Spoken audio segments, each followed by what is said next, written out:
The motion for this round is this House would introduce performance-based pay for teachers. Speaking times are between 7 to 8 minutes. I'll clap one time at 1 minute, one time at 7 minutes, and 2 times at 8 minutes. And then for reply, I will clap one time at 3 minutes, 2 times at 4 minutes.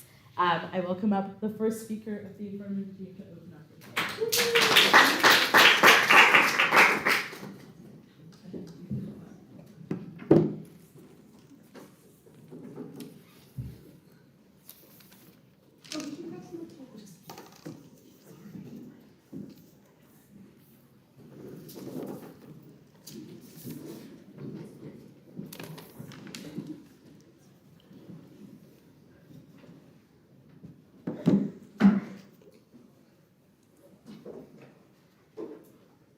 In a world in which intelligence rates are dropping, now more than ever, we need an incentive for teachers to do their job and teach.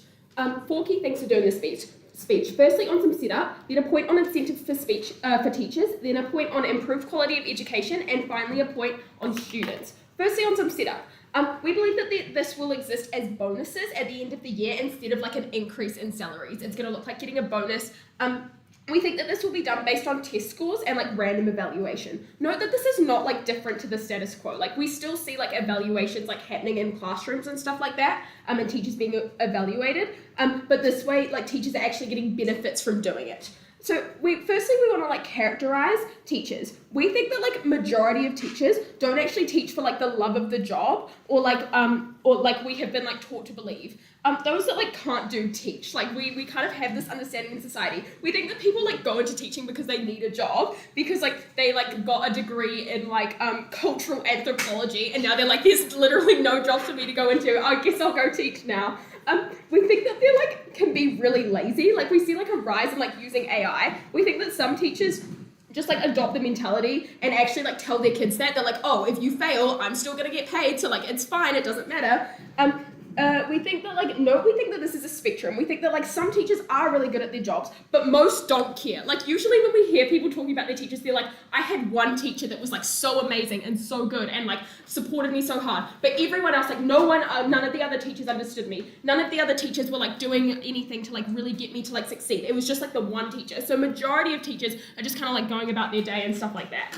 Sweet. So on to my first point, which is like the incentives for teachers. So firstly, for some context, teachers earn like kind of like mediocre salaries. Like they do all right, but like could be better. And they don't have like a clear incentive to ensure that like the results are like academically good. No, thank you. Because like their salaries are the same regardless. So under our side of the house, there is an acknowledgement of your effort as an education provider. The feeling that the government has your back and supports the extensive work required in teaching makes your hard work feel really legitimate and teachers feel more supported and endorsed. They have like the potential for like a massive monetary gain. You could earn like a decent amount of money in this bonus, which actually enables you to live like a really like have an impact on your life. So like it could be the difference between like an overseas holiday or like a new car or like money you could put towards like a mortgage deposit and stuff like that.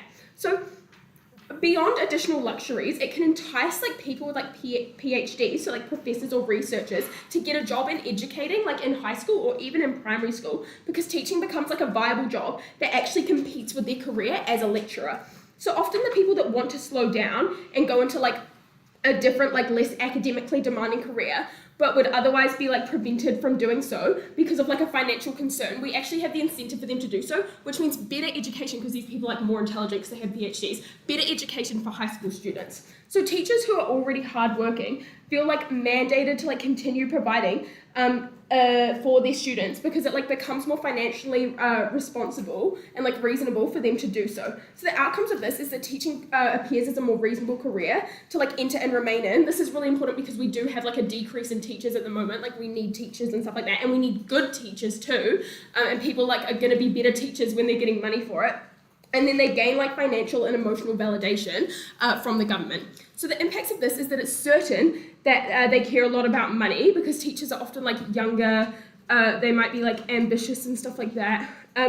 They lack the financial means to like own a home or go on holiday in like a rising cost of living crisis. It's clear that they care a lot about money. Like people just like money. It's really nice to not have to worry about money. Lots of people enter like law or healthcare because of money. They care it like decides like what you can do and stuff like that. This also applies to like all teachers. So this is like a huge scale. Like they're all like receiving this incentive. On to my next point on how we improve the quality of education. So for context, performance-based teaching, as we flagged you in our model, is determined by results as well as learning environments that teachers provide. So why do we get a high quality of education? So teachers actually have to go to greater efforts to make sure that all their students absorb and retain information to regurgitate later in tests. This looks like finding more interesting ways to get kids engaging to absorb information, not just reading off some boring PowerPoint that was made by ChatGPT, but like actually engaging in like interactive lessons. They give like individual support to students that might actually need additional help so that they can like improve results. So like after school tutoring, one-on-one time during classes. They do additional research to tailor lessons to students so that like it suits classes more. So like some teachers just like do the same thing every year, but they don't have the same class every year, so it might not work. The impacts and outcomes of this: we have a better quality of education. Students just like understand the content better. Maybe now like the 7-year-old boy just like knows his timetables much better because like instead of like forcing him like to like just like go over the timetables, you like did like a really interactive lesson and now he understands it. This is so important because it actually engages students to do well and get better results. They feel a lot better about themselves, like their self-esteem is higher because they're doing really well at school. Comparatively, the incentive to deliver a good education is just not as strong, simply because like the monetary incentive is like so powerful without it. Teachers just don't do anything different. They're like saying like, I still get paid if you fail kind of thing. This is a huge impact because when we have a more intelligent workforce, we can just do more as a country. We can like have like people in the tech sector doing more and stuff like that. And then we make more money as a country because like we're just like the scale is huge and it impacts like every single student because every single teacher is like has this incentive to do better. So moving on to students' response to this. So for context, students will know that this is being put in place because they'll like know that like their salaries they're getting more like bonuses based on like how well they do. So most teachers are bad at their job. I feel like we've characterized this quite well. Like one person will talk about one teacher that was really good and every other teacher was awful. So if I was a student like sitting at the back of my class and I cannot understand the notes because they're all just like AI slop and the teacher's ignoring me no thank you, and I feel so alone and unsupported, understanding that they'll not be getting a bonus would feel like amazing. Why? Because I just feel so vindicated because this person who is like not doing their job, not doing what they're being paid to do is like getting payback for like wronging me. On the comparative, if a teacher does care about me so much and is supporting me so much and like getting me through school and stuff like that, it would feel amazing knowing that they're getting rewarded. Note, we think that this is especially important for children with like special education needs, as they often get left behind because it's just like too hard to like teach and focus on them and stuff like that. We think that these people are far more important in this debate than say someone who's doing really well because they have like the means to excel themselves. So like boo-hoo, Timmy doesn't get to do his Cambridge calculus, but like a child with dyslexia is finally getting support to like catch up to everyone else. So the impacts and outcomes of this is that you feel really good going to school knowing the teachers care more for you. Even if it's just like get more money, they're still caring more, they're still putting in the effort.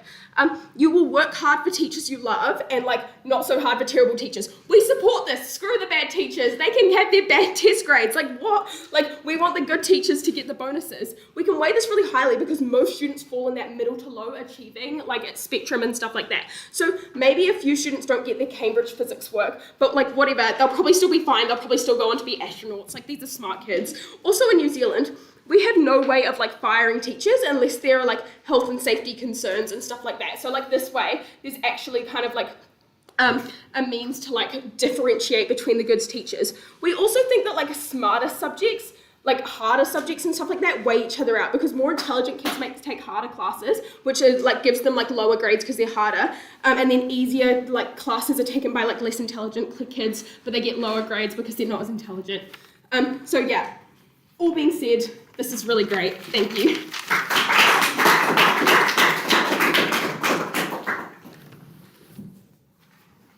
Sweet. I thank the speaker for this speech, and I would like up the first speaker of the game team for that work really quickly instantly on the computer. There are two cheers that have been used, so we want to bring this to a crowd. Yes, beautiful. Brief recess.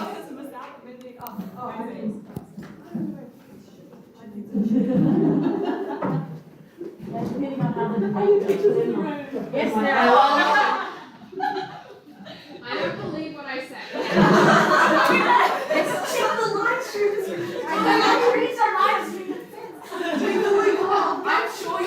one amazing teacher that I was talking about that the students love so much. Yeah, to be fair, It's two teachers that are Alright. Then we'll speak as Logan now. Cool. Speak to our mother up the first speaker of negating to you to start our speech.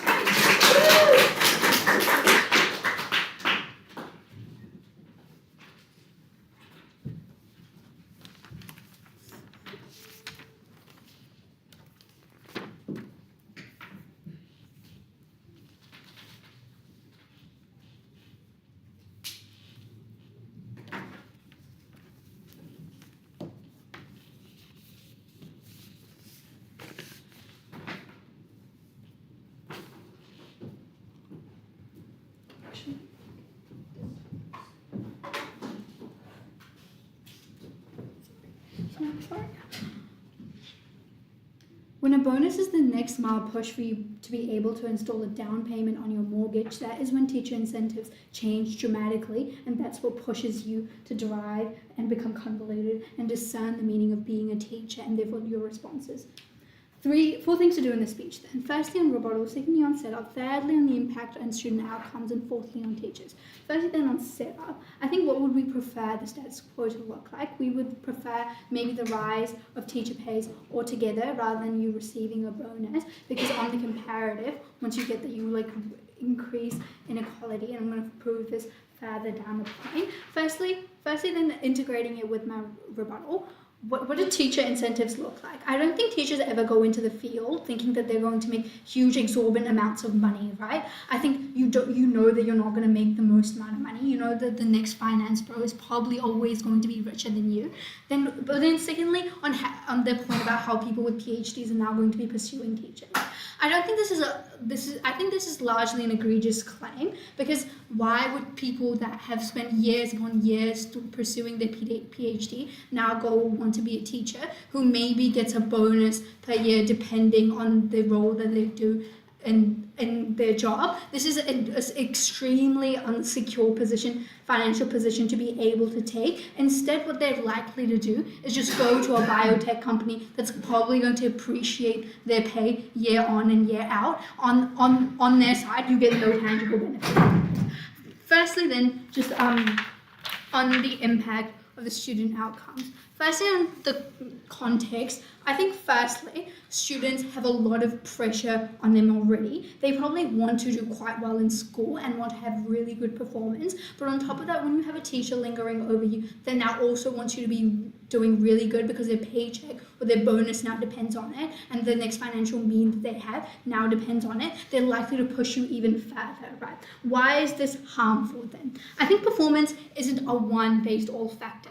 I think performance is contributed to by a range of factors, such as your socioeconomic position, how you've been able to access resources, online resources, and how your ability to be able to engage with them is developing. But then when you're on a one contract year where the teacher has to push out the best performances by the end of the year, they're likely to push their students to further extremes to be maximizing the profits, the performances out of them. What this means is this degrades the student-teacher relationship, right? I don't think the student can now tell the teacher that they seem like they're really struggling with this concept, because what's the teacher going to do? The teacher is going to think less highly of them, and now the teacher is probably going to install more assignments for them that they probably don't understand anyway. Why would a student want to interact with that? I think students are not only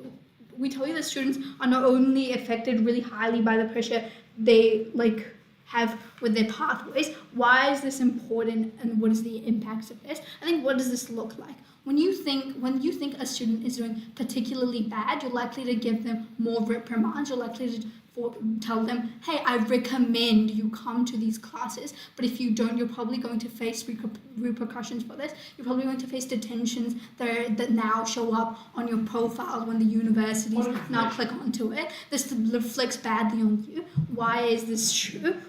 I think you're unable to do this because of a couple of reasons. I think when you're a student that is trying to manage a job and your schooling, when you have to when you're forced to now go to tutorials, it's very unfeasible for you to be able to do so. But also once you face a lot of repercussions and reprimands and a lot of detentions, you're likely to disengage with the subject anyway. You're likely to think that I'm not really good at this, why would I bother with this? And that's how the teacher limits the experience of the student as a general. Yeah. I think then teachers are likely to feel more resentment towards their pupils, right? Because that one person with the decreased GPA is lowering the stats of your class dramatically, right? This means that they put more pressure on that student because this is like your next financial means, right? Even if this is a bonus, at the very biggest harm, you probably get no bonus if you have a subpar or mediocre result with your performance. But like, what this means is that you likely want to push out and like have the best results, have push students past their capacity. They're likely to lash out on students. We would much rather prefer a status quo where you probably just like raise the pay of teachers, but note that this isn't like exclusive. You can have like many different methods. We just don't agree that like you giving teachers payments based on performance is the best thing here. I'll take a POI. If students start to disengage because the means of teaching that you're delivering aren't effective, aren't they just going to find effective means so that they get paid money? Well, I think it's extremely hard for a student to be able to just like now engage in a subject back again, because your teacher is the biggest catalyst to like how you interact with your subject. But then secondly, on like entrenching equality and more on like the teacher stuff, I think first you get like a dilution of teachers in low decile schools, right? Because you remove the incentive to enter a low decile school because the students here probably already have like decreased performance. You're likely not going to be able to improve their performance as much, and even if you are, you have to spend lots of resources, lots of time, and lots of your effort to be able to do so. What this means is you likely get less teachers wanting to be able to enter low decile school. Most of the concentration that you get is in high decile school, but also you probably get teachers being poached by institutions and they being more likely to be into like high level institutions because they just have better resources. They have like paid online resources and toolkits to be able to like increase the performance of the students. This even deeper further entrenches the inequality. Now instead of Timmy's teacher like being slightly disengaged, now Timmy's teacher doesn't care about him at all, and maybe Timmy's teacher isn't even coming to his school because she wants to go to a school that has better students and therefore she'll get better pay if she like puts more effort into them. I think, but then the availability of resources, like each availability provides you with that edge. This means that now the concentration of performances is decreased further. This means that a lot less students are performing as highly and therefore going to tertiary education and therefore like getting the best jobs possible. This is extremely impactful because a lot of these people already come from disadvantaged situations, and if you like entrench this inequality, this is what impacts them the most.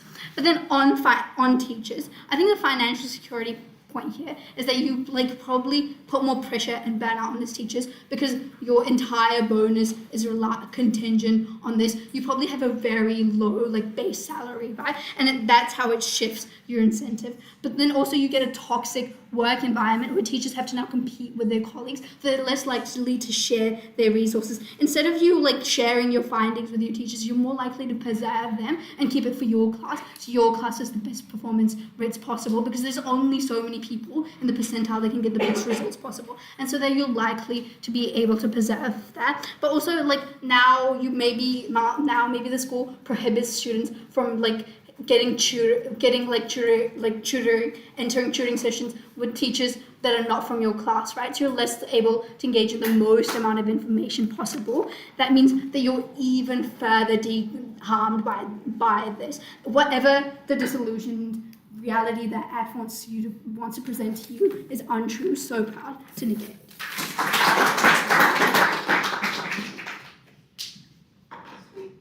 thank the speaker for their speech. Now I invite up the second affirmative speaker.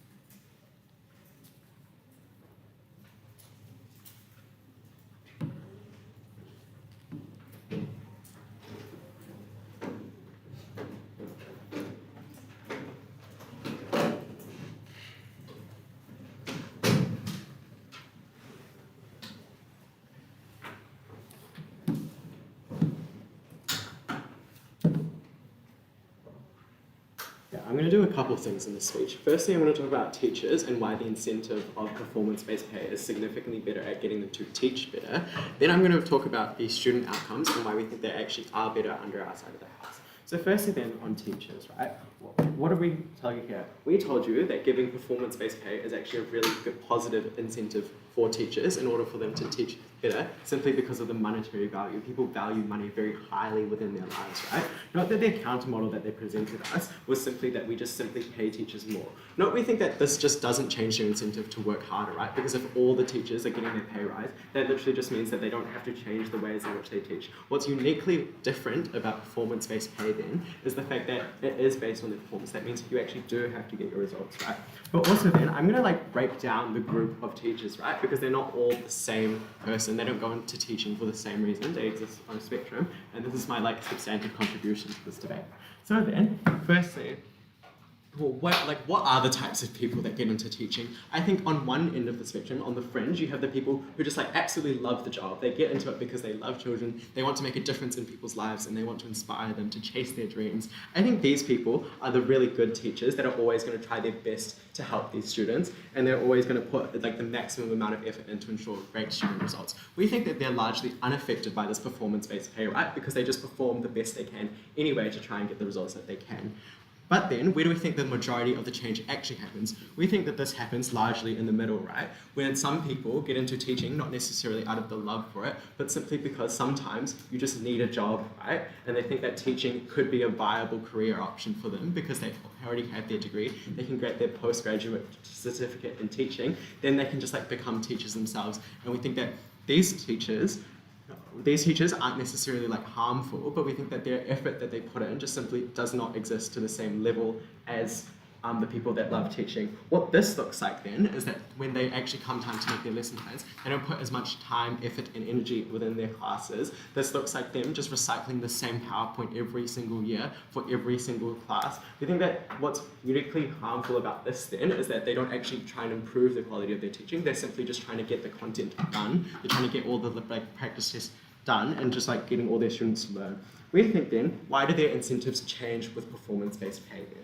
Firstly, we think that this is because simply the monetary incentive is just very high, right? Because we told you, teachers just aren't necessarily paid the highest that they, as highly as they probably should, right? We think that a lot of teachers feel perhaps that they do a lot of more effort than they possibly get. We think then when you add this performance-based pay, more teachers are actually willing to put in the extra work if they do get that big reward at the end of it.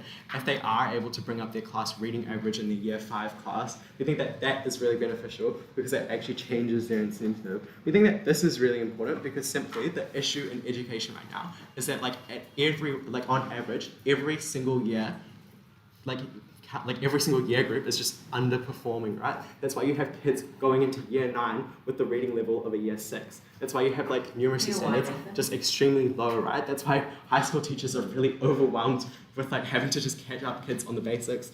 That's why you have year 13 trying to teach year 9 kids how decimals work. It's just a massive struggle. We think then that the performance-based pay actually does result in teachers trying to bring up the levels within their classes, right? So then, what was their main material in response to this, right? They told us that teachers are just going to push their students extremely hardly and they're going to put really unrealistic expectations onto them. A few responses here. Firstly, I think that this is really unrealistic, right? Because I think it's just unrealistic for a teacher to be yeah, I need my class to get only excellences, so I'm going to only teach the excellence questions to my class so then they can get their E's. We think that this is unrealistic, right? Because teachers have to build up a basic understanding. We think that for a teacher, it's much better for them if their entire class could perhaps get a merit. No, so then they still claim a slightly less bonus, right? I think it's more reasonable that they still bring their students through, right? Because obviously, if they do it, even if you take them at their best and still believe that teachers are going to push them to the bone, after a couple years of teachers pushing them so hard and seeing that their students just do underperform, we think that that's the moment in which they realize, I might probably have to change the way I'm teaching this content to try and bring up the level so then I actually do see my bonus, right? We think that even in the short term, if it's all the negative harms exist, we think that in the long term, because the incentive to get to this performance-based pay, we think that that's really beneficial in actually improving the education. We think this is important, right? Because it just attracts people within the more people to the profession because they're able to see like a greater monetary value. We think that this shows society that we actually do put value within teachers, right? Especially if those good teachers, maybe even if we don't bring the brightest of individuals into teaching, it just makes the thought of teaching not much like a chore or a backup plan, but rather actually a viable career option. And even if you still don't believe that, we think that the quality of teaching just drastically improves because now the 80% of teachers that don't do it for the love of the job actually do start putting in more effort. You actually do start seeing students actually get up their results. Maybe they don't get 100% in everything, but you bring them up to just a really high, a really good standard, so that sets them up decently for their futures. We think that this is just necessarily really important, right? And that's where the teachers are actually able to bring their place. I think what this means for the debate, right, is that we prove that the incentive is actually really good, and this reflects in the ways in which they teach. We completely reject the idea that they're just going to push them to the bones, because simply that won't get them good results, right? Before I move on, I'll take a go at it. Yeah, so if a teacher gets a bonus by the end of the year, wouldn't they prioritize the bonus then rather than wait for good long-term gains? But if it's at the end of the year, then that's a culmination of all your teaching throughout the year. So you have to put in lots of effort throughout the year. And also, that's just a good wake-up call at the end of the year, being oh, they didn't really do that well. I have to put more, I have to change what I'm doing, and I think that that's really important. So then, let's talk about students and what I think. Okay. What was their thing here? They said that students are going to be pushed to the bones. They're going to be forced to go to tutorials, right? We don't think that this is necessarily that harmful, right? Especially for students that maybe are struggling. That's a good way for teachers to actually reach out and give the support that they need, right? When they talk about the students that have to balance work and stuff, we think that teachers could work around this, right? Maybe instead of doing after school tutorials, they do quick lunchtime sessions to actually help their students. We think that this is really helpful because it actually gives them the opportunity, the hope for a better future. If they actually are able to pass their end of year exams, they are able to get into university, then they are actually able to reach for a greater future. We think that that is uniquely really beneficial for these students, right? And also, yeah, we think that broadly, because we prove to you that the incentives for teaching changes, that you do get a better delivering of education, we tell you that students simply just their results also just improve, and we think that that is necessarily important in just improving education for young children, especially primary school, right, where they're this is the most formative years to build up the basics, and when they get to high school, we think that this sets them up even better to improve their educational outcomes. We think that this just means people are just more educated to enter the workplace. Maybe they don't become super geniuses, but they just have the basic skills to work and write emails and function in their basic jobs.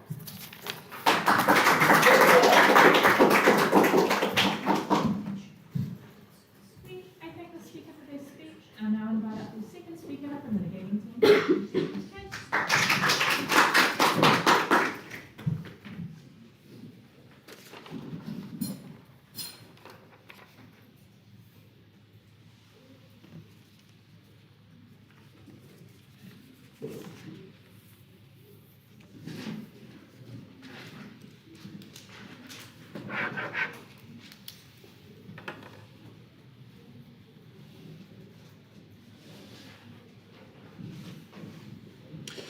So, in this debate, I will identify some of the clashes that I've found before going on to develop my substantive, which is that performance-based pay increases the divide between poor and rich schools, and that this is a substantial impact that AF fails to consider. Firstly, on an analysis of the incentives to teachers and what this does to their performance.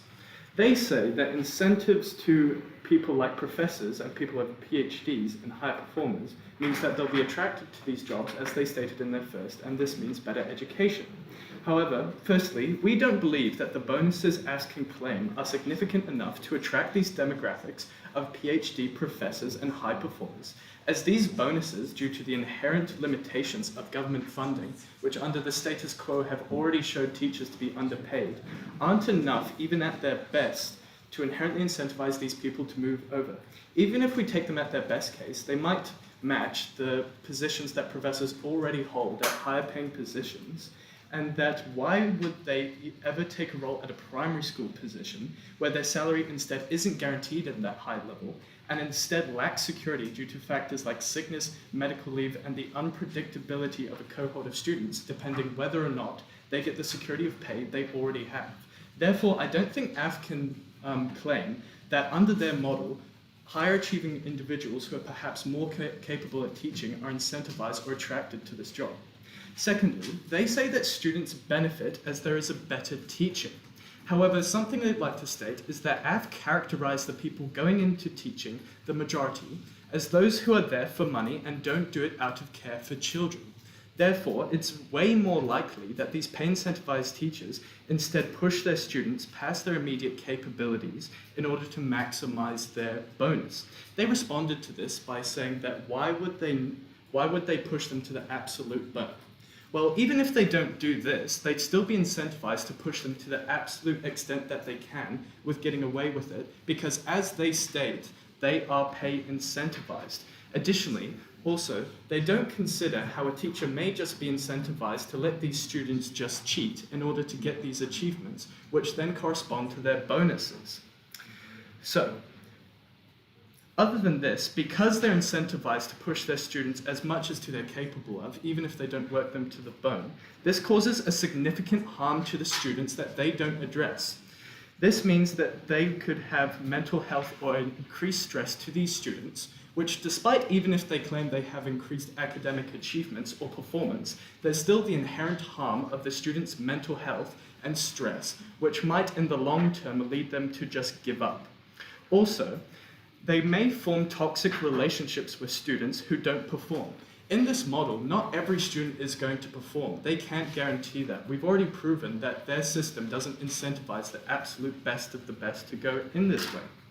That's why, as I'm sure the teachers at the back could testify, if a group of problem children's performance and test scores cost them a $10,000 bonus, I'm not sure how happy they'd be feeling.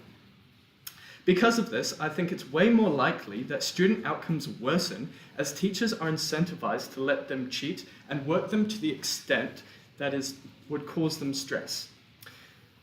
Any claims or bonuses or academic improvement that AF may claim could instead be achieved under our world by just raising the blanket pay for teachers while implementing the checks on these teachers. We can still implement a system where teachers are checked on their performance. However, we don't relate this to their pay so that they're not incentivized to do these toxic methods. I'll now accept any POIs if you have them. Okay. I'll move on to our first substantive point. Teaching as a job is a diminishing population. By adding competition to a low incentive job, we reduce the numbers entering the field.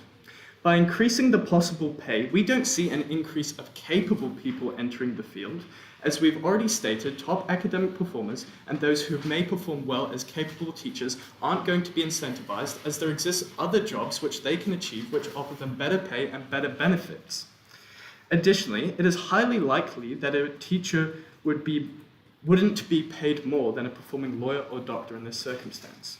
All a performance-based system does is decrease the entry into a field, as it provides more grief to both the teachers and the schools, as I will develop later. Moving on to my second substantive.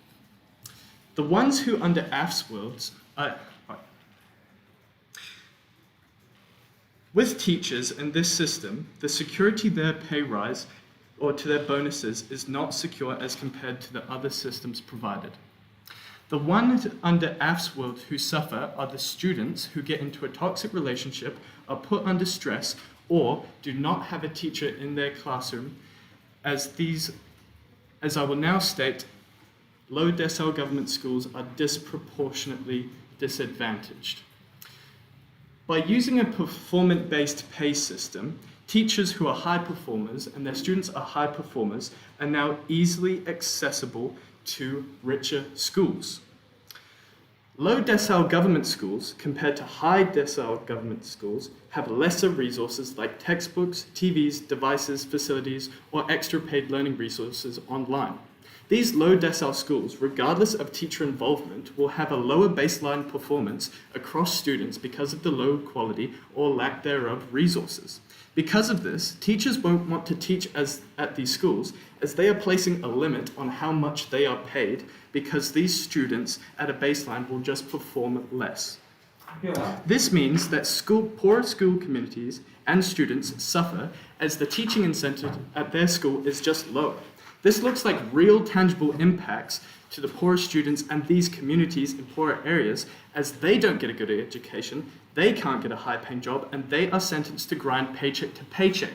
AF fails to consider these people, and even if we don't prove the negative harms of the students in this system, we can win alone on the fact that these poor students are being the ones disadvantaged as teachers are leaving these schools. Additionally, another couple mechanisms to prove this impact of how a proposed pay system opens a pipeline for poaching and parent-caused stress. If a teacher is paid based off of their performance, this would allow richer schools to identify talent easier. Because of this, due to their capital and now greater access to assessing teachers who are now incentivized by increased pay, as AF states, will most likely move to these richer schools, as poaching is now easier in AF's world. This causes the aforementioned effects to poor communities. Additionally, if a single teacher within a school is performing better than another, as evidenced by their pay, parents will wonder why their child hasn't been moved to that class. By publicly identifying teachers as better than another, AF only opens room for parents to give grief to schools and teachers as they wonder why their child is being disadvantaged. This means teachers gain yet another harm on AF's side, and this reduces the incentive to enter the job as you're constantly competing with your peers. At the end then, I think we prove a couple things. First, performance-based pay at its highest levels doesn't incentivize capable people to join the job. A lack of salary security means that no one will want to risk a higher paying opportunity. And thirdly, we tell you that those who end up in this profession are toxic. And fourthly, that low decile schools will be disadvantaged most, which is an impact which I believe alone can win this debate. Thank you.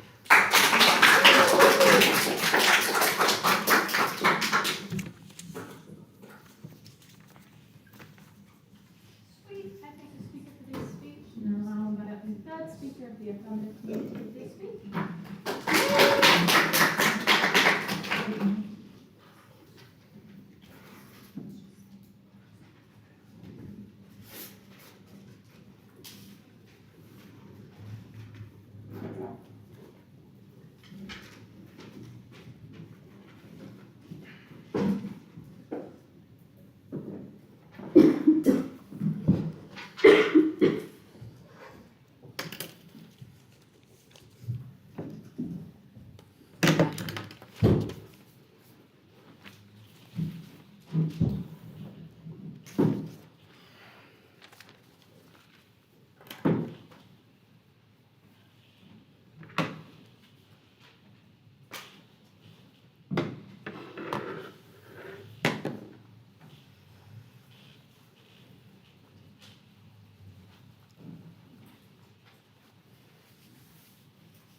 Let's take them at their best. Let's accept the fact that you're able to raise teacher salaries under their side of the house, that you're able to continue to have high quality teaching in low decile schools.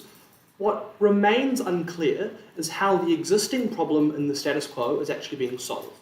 I think the largest problem in this debate is that there lacks a clear incentive for teachers in the first place to increase their means of teaching to actually ensure that the outcomes of their students are improving. I think we give you a few ways to do this, and I'll explain that in my speech. But before that, on the model.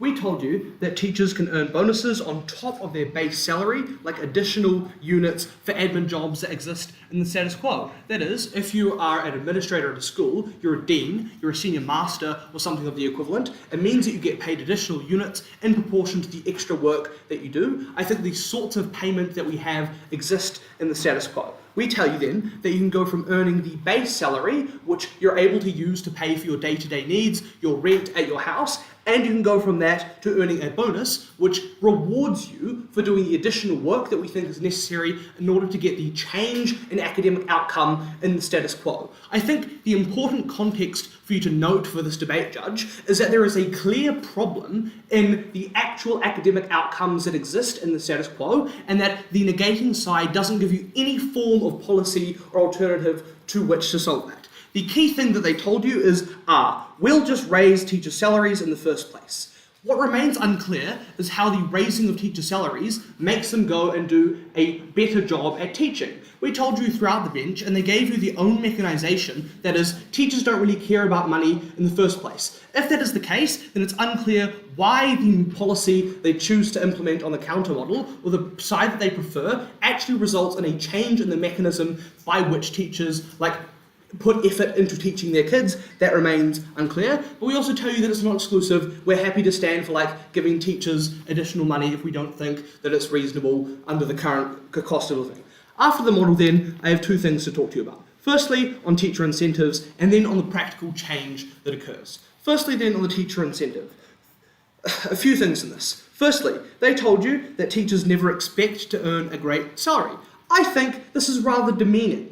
I think that teachers should be able to expect this. I think that they do want to own a home. I think they do want to go on a holiday overseas every now and then. And I think that's a reasonable expectation. I think that's a mischaracterization from the neg. But we tell you then that if they have the prospect to earn more money, then they'll want to earn more money. So even if you accept that they don't get into the job in the first place for the money, I think the fact that you can earn more money is in itself an incentive to do better.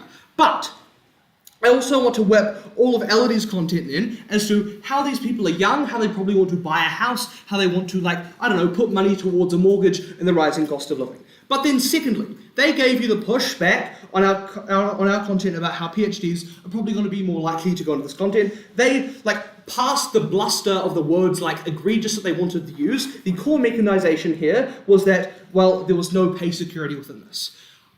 I don't think this deals with the mechanisation that we gave you, which is that the people who want to transfer out of these PhD positions in the first place are people who want to slow down, are people who don't want to have such academically demanding careers. It remains unclear then why the people who already want to exit these sorts of jobs in the first place aren't going to want to go into teaching, when it's clear that because they are literally the top people in their field, when they have the prospect of earning far more money, they're unlikely to do that in the first place. I think that they are going to want to do that when they know that they taught in the best universities in the country. The fact that they got these jobs, which are, really scarce, means that they're probably able to guarantee pretty good results in a high school. I think that that's unclear then as to why that doesn't occur in this pushback that we got. But thirdly and finally on incentives. They told you that they're going to have a blanket raise under their house, but I flagged to you throughout the speech as to how there is no clear change in incentive for you as a teacher to suddenly ensure that your classes do better if you just earn the same amount of money at the end of the day. Not really sure how neg actually proves to you any sort of benefit. We tell you that even in our worst world, teachers still have the incentive of money, of legitimization through the hard work that they do. That means that they're likely to at least try to do better. We say that in at least 1% of cases, that is always going to be the case that they end up doing better in some scenarios. Under the neg, there is none. I'll take a PY before I move on. You characterise these professors as people who want to leave education and who have the ability to earn higher. So why would they, wanting to leave education, take a lower paying role still in education? I characterise them as people who no longer want to research which is academically demanding. Not sure what they're getting at. Now then, on practical change. This is where I think they might be able to win this debate in proving that the practical change that occurs is actually punitive change, that the means by which these teachers start to engage with education systems is actually by punishing their students and by being really super mean. But what I think remains unclear is why, when it's quite obvious when you're being mean to your students that it's likely that they do disengage, that they're going to opt for that system in the first place. I think what is more likely is all the mechanisation that we gave you at Elodie and at Nathan that's received no substantive response as to why it is unlikely these people are going to want to engage, that these people aren't going to want to engage in things like tailored learning, things like education in the outdoors, which we're seeing an increase in use of. as ways by which you can actually get the students to engage in the first place and increase engagement within the system. I think then that it's unclear why the first port of call for these people is going to be through punitive means of engagement in education. I think the first port of call is probably going to be less punitive. If you believe that they do care about the kids, then I don't know, they probably aren't going to want to be mean to them. If they don't care about the kids, they're probably not going to get a raise anyway. But then, the second thing they told you then is that one of the unique benefits they tried to claim is that it's worse off for low decile schools because you cannot get the bonus there.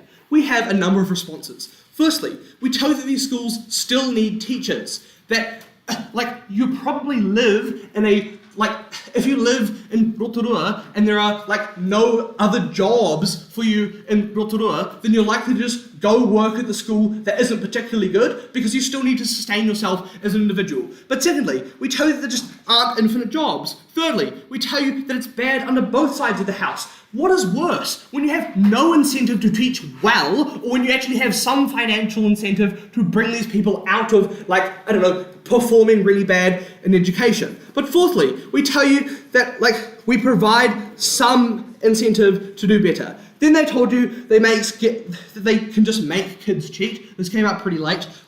If they make kids cheat, they just get fired, whatever. Then they told you that they monopolize the good class information so that there's competition and hierarchy.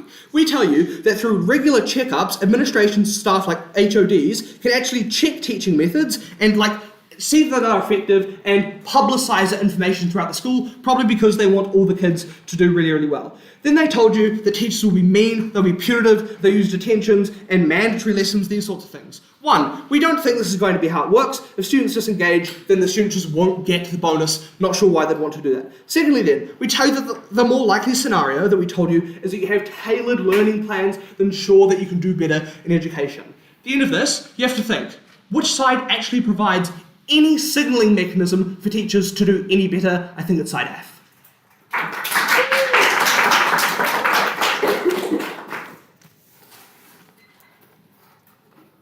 Sweet. I thank the speaker for their speech. I'll now invite up his third speaker from NZSDC to provide their speech.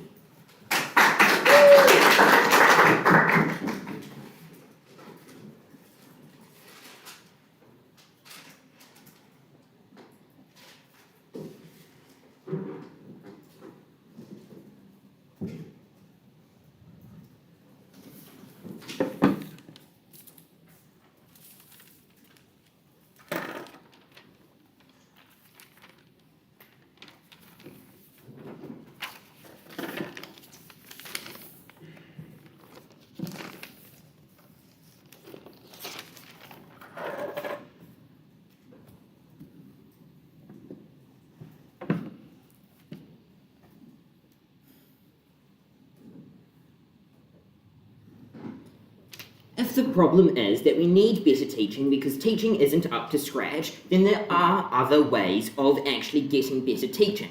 I don't think it's an exclusive point in this debate why performance-based pay for teachers necessarily achieves these good outcomes, right? Teachers teaching well can be achieved on our side for a variety of different ways too, by simply increasing pay, or teachers being subject to checks throughout the year. We don't necessarily have to stand for a particular model in this debate, so long as we prove that any alternative is better than what they're providing in general, right? Teachers getting paid an overall salary, as I'll explain later on, is overall just also going to achieve these same benefits. The affirmative have given no real reason why this ought to be the case that we have performance-based pay over any other alternative in the first place. Now, they engage with our material slightly in the fact that they said if we pay teachers all the same, that this won't that this is a bad thing. But there are so many other alternatives that we haven't given you as well, but they still exist out there, and we've already told you what the damages and the harms are of performance-based teaching in under their model. So, like, the fact of the matter is, they have given, like, nothing to suggest why it's intrinsically unique to them that it must be achieved this way more than any other particular way. I think that's really important in this debate and should be weighted highly. So I think the main push here is that, like, getting a good bonus is a good incentive for teachers, right? I think we have quite a few responses to this. They say that teachers don't care and that what's it called, like they will care more under their model. First of all, I don't think this is necessarily true. Teachers, as like both sides have kind of conceded to, are underpaid and overworked in the status quo. Why would any teacher, currently as of now, not care about their job and continue to stay in an overworked, underpaid job in which they're not recognised for it if they didn't actually have some kind of interest in their students? I think that we can probably say that teachers probably do care to a degree. There are some teachers that care a lot and there's some teachers that don't care at all, but I would like to say that the majority of teachers who are being overworked and underpaid, which is all of them, do actually care to a degree nonetheless. Right? So, like, if we do give the same amount of salary instead of bonuses to all the teachers, this actually solves quite a few of the problems that the affirmative mention in their points, right? They say that, like, the teaching's not up to scratch, and if we give bonuses, they'll teach better material because, like, their PowerPoint presentations are being recycled. Now, we tell you that they're only being recycled because teachers simply do not have the time to create new PowerPoint presentations every year because they're constantly being overworked. They simply do not have the time to do this. Because they are paid more under our model in any circumstance, then they actually do have the time. They are being paid for the work that is being done, and they can achieve this same outcome regardless. I don't think we see that this bonus specifically necessarily means that teachers are going to teach better when we can still get teachers teaching better on our side of the house. You know what? I think we can tell you that good teachers who have bad students won't feel supported when bonus time actually comes around. We tell you that students are very irrational actors in all schools, and they're very irrational, so they're not going to do what's necessarily best for them. If all students did what's best for them, they would spend the time studying and they'd spend the time learning. They are disruptive in class regardless of who the teacher is. If a teacher gets a bad pick of the lot and there's students who simply don't listen to them and are disruptive in class, that's not actually an overall representation of the teacher's ability to teach. It's a representation of the students, and they miss out on getting those benefits that the affirmative would like to claim. They also tell you that students will have better self-esteem and that they're going to be more intelligent in the workforce. Once again, why can't you just pay teachers more in general, encouraging smarter people who recognise the value of stability in jobs to join the teaching workforce? I think we tell you that because teachers want a stable job, because they want to get paid well, they are in fact going to they will go on our model. I think we hear some important material from Sean in this debate on how even if teachers do get paid really good bonuses, they're more likely to go to private schools in which they have more resources in order to actually achieve these bonuses in the first place, right? They are going to abandon the public sector for bad teachers who simply cannot teach to the same standard. What does this actually mean in this debate? This means that you've got an overall less quality of public schooling in all the countries that you're in, right? Because you have less quality of public schooling over private schooling, this is class inequality, and this is just a negative effect for society as a whole. I think that because teachers are valued and they will be paid in our model, in our side of the debate, they'll be so grateful that they'll teach better anyway. I don't think it's really fair to say that teachers aren't just going to be harsh on their students, knowing the fact that they've even admitted teachers are so profit incentivized, according to them, that they're willing to go to extreme lengths. We talk about this quite a lot throughout the debate, how because teachers care so much about this profit, they're going to want to be harsher on their students, right? I don't think the material that they bring up at all actually negates the fact that teachers are going to still try find some way to work around and get paid so they can get these bonuses. Yes. So what I want you to believe in this debate, in like, actually, any POIs before I continue? Yeah, if pay rises and checks already exist, why has the quality of teaching just not improved?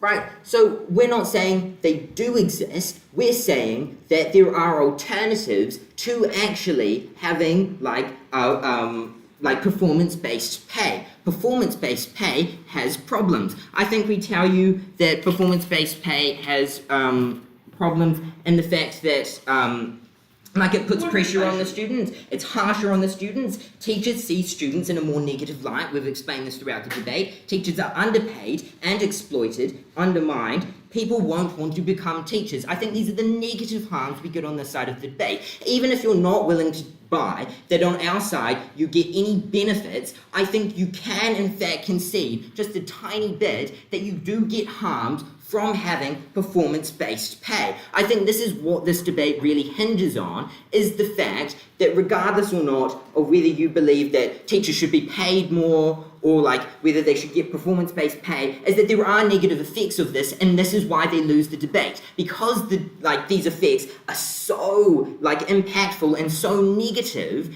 that they harm a larger scale of people and so deeply, that is why we win, because they're just so harmful. Even if you could possibly get more benefit on their side, it simply does not outweigh all the negative effects we have explained to you throughout this debate. All that being said, that is why I am so proud to negate. Thank you. As is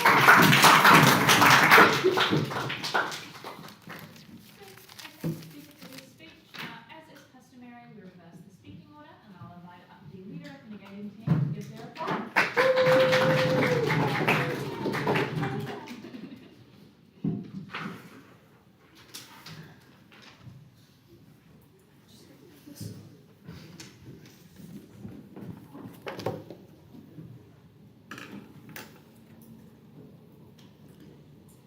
By the end of this debate, it's become pretty clear that there are two pathways to victory here. Firstly, the outcome for the students and how that increases on either side of the house, and then secondly, the impact on teachers and whether it's going to stimulate more growth in education. Firstly, then, on the impact to students. I think we tell you a lot of great material on the pressure to students that's created by the monetary incentives created by performance pay. I think we win on their own metric when they try to tell us that performance pay is likely going to incentivize teachers to be able to perform better. If that is the case, then they probably prioritize the benefits and maybe the down payment to their mortgage to be able to get off that edge. We tell you how they're under a lot of scrutiny, how they're in a position where they really need to make a lot of money. If anything, even if that's subconsciously, the teacher is still projecting their views on the student, they're still making them feel bad. That's an incredibly bad harm for someone who is already struggling with their schooling. We already characterized to you how some of these people come from low socioeconomic positions where they literally cannot afford to spend more time. What happens then is not only are they failing, which would happen on either side, but now they feel even worse, and even if they were able to maybe just get achieved or barely scrape by, they now disengage because they feel like the teacher doesn't respect them. They feel like they have no prospect in that subject, and they feel like they're going to fail, so what's the point? They probably drop out of that. I think the important characterization here was sort of the duration of the compounding of these effects, right? They try to mitigate this claim by saying that it's going to be reflective of it based on the schooling that you get. So if they're really being harmed, then they're likely to be negatively impacted. We provide you first and second why that's untrue on the metric that you're probably getting students graduate by that time already, so you probably don't see the effects on them anyway. The burnout material that we gave you, the presentation of the burnout effects likely isn't impacting the teachers as much as they probably get a new cohort, right? And then, so what does this mean for the student? I think we tell you about the creation of inequality and how the decile system of schools is going to work and how they're going to be able to get more teachers. I think, why is this important then? I think throughout the case, they were never able to fully be able to mitigate the fact that there is two systems created where some teachers are still buying into it. In their best case, even if PhD people are actually going into teaching, we tell you that they likely just go to high decile schools anyway, because they think that because they've spent a lot of time in their PhDs, as we've characterized to you, they think that they can perform well anyway, and by their own metric, there's no incentive for them to go to a low decile school as they're getting the same amount of money for the same effort they're going to put, because they're literally PhD students, right? But then secondly, on the incentive, like on the impact on teachers, two things that happened here. Firstly, on backlash, and then secondly, on unpredictability. They tell you that teachers are just going to face, we tell you that teachers are probably going to face a lot of backlash from the students, and therefore this decreases their ability to be able to meaningfully engage with their students, where they feel like if they've already performed badly due to one cohort, like now the students don't respect them as much, and now the parents are now having huge backlash on them, and now even for the teachers, it's really hard for them to have predictable gains, right? I think in the case of maybe the most high performing teachers, maybe you get nothing, but you still have a lot of unpredictability. A lot of their case is contingent on the fact that these teachers are probably having to rely every year on their cohort, and that probably pushes them to degrees that we already discussed to you then.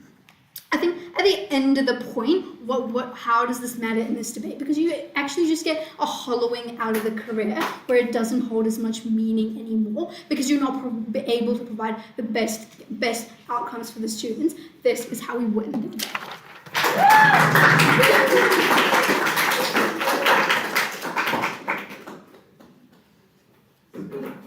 thank the speaker for their speech, and now I would like the leader of the affirmative team to give their reply and close out tonight's debate.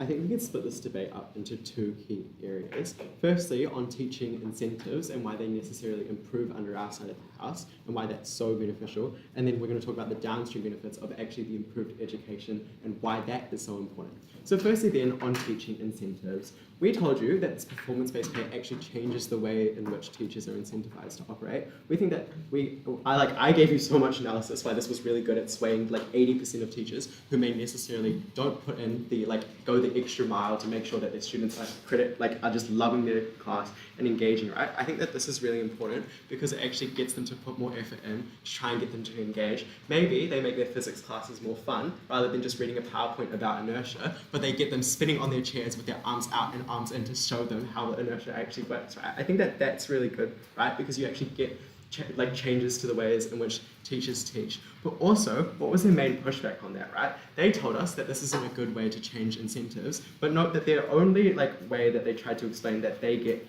that their good incentives exist under their side is that they rise their pay. I think we dealt with this sufficiently in that we told you that this doesn't change the incentives, because if everyone's still getting paid the same, then therefore you still get the same amount of money at the end of the day as everyone else. Therefore, you don't actually need to improve your quality of teaching to get that more money. We think then that the incentives actually do change, and we think that the impacts of this are massive, right? Because now every single teacher in the country is trying to work their hardest to try and get to improve their things, right? Maybe they are stuck with a class that is just perhaps maybe not as smart as the one they had last year, but the hope that you can get them across the line, the hope that you can still bring them up as high as you can to get the highest possible bonus, we think that that's really beneficial because you still get your students to engage and you still try and put as much effort as you want into it, and we think that that actually makes teaching a bit more rewarding. So then, let's talk about the practical outcomes of education within the classroom, right? I think this was their main push and path to victory in this debate. Firstly, they told you that the teachers are now going to treat their kids terribly, they're going to become overworked and burnt out, and then the decile harms to different decile schools. I think we dealt with this sufficiently to mitigate it, right? We told you that we think that there is no point in pushing them to the absolute limit, to the point at which where they do underperform, I think that for the decile schools, right, teachers are going to have to exist within these schools, and as I explained to you before, they're still going to try their best to push them as much as possible. We think that this is really as much as they can, right? We think that does a good job at mitigating their materials, saying that the scale and the severity of their impacts just isn't as harmful as we claim. But let's talk about all of the benefits that we actually do get under our side of the house, the ones that we think are far more likely to happen and occur, right? We think that teachers actually do provide more tailored support. You get that more engagement within the classroom. We think that this is really good, right? Because even if like grades increase by only 10%, that's still a 10% increase in the grades, right? Maybe kids aren't like entering high school with a year 6 reading grade now they're entering with like an actual year 8 reading grade, right? We think that this is really important because you still improve the level of education as a whole. I think that this is just like really important because you actually do get this necessary change within the debate. Like the educational outcomes are increased. I think that that's really important, right? Because ultimately, I think that what they don't prove in this debate is like any like tangible benefits to their side. We show you all of our benefits to our side, and we think that our benefits are far more likely to occur. Maybe in like 10 out of 1,000 worlds, the harms do exist that they want to claim, but we think that the other 990 worlds, you get the benefits under our side. We think that this likelihood that you actually get more benefits actually does win us this debate. So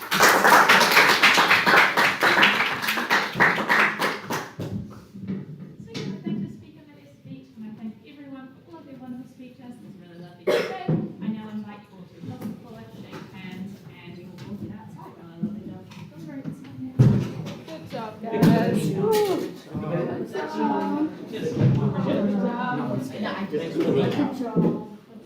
Sorry.